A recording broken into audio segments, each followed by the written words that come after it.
parang similarities ninyo sa character that you play. And then ano rin yung mga hindi nyo pagkakapareho. So, yun. Sige,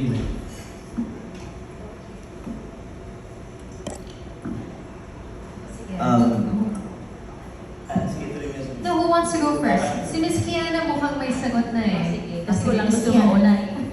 Sa akin naman yung binubugbog. Oo, na-experience ko yun sa ex-husband ko. Kaya ako lumayas doon.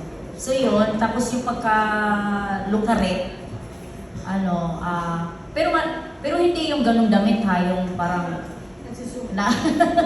nagsusumba. Yun lang yung para siyang inosente na hindi naman tatanga-tanga sa totoong buhay. Medyo inosente lang ako sa mga hindi ko familiar na bagay.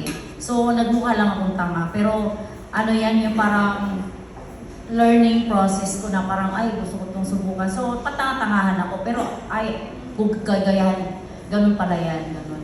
So yun lang naman yung parang same lang sa karakter. Kaya natawa ako nung binugbog. Kaya sigaw-sigaw ako,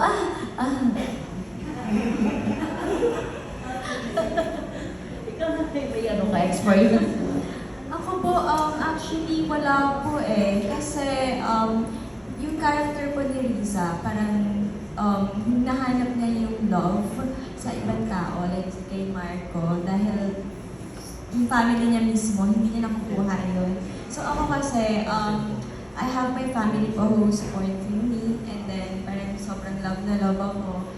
And sobrang different po sa personality ko. Kasi dito kontrabida ako, but in real life, parang ako sobrang hinhin, and parang ako yung mabubuli. So, ayun po, wala po ako nakikita na parang similarity din sa character ko. Gia.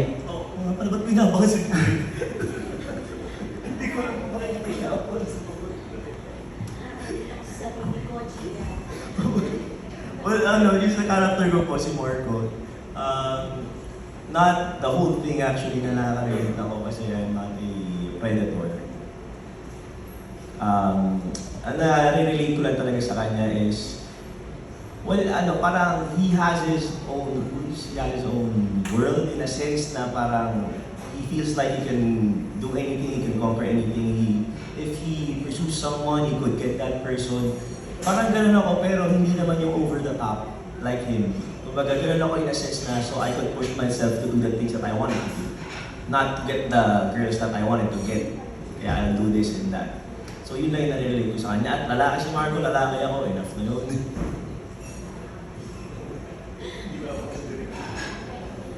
Thank you po.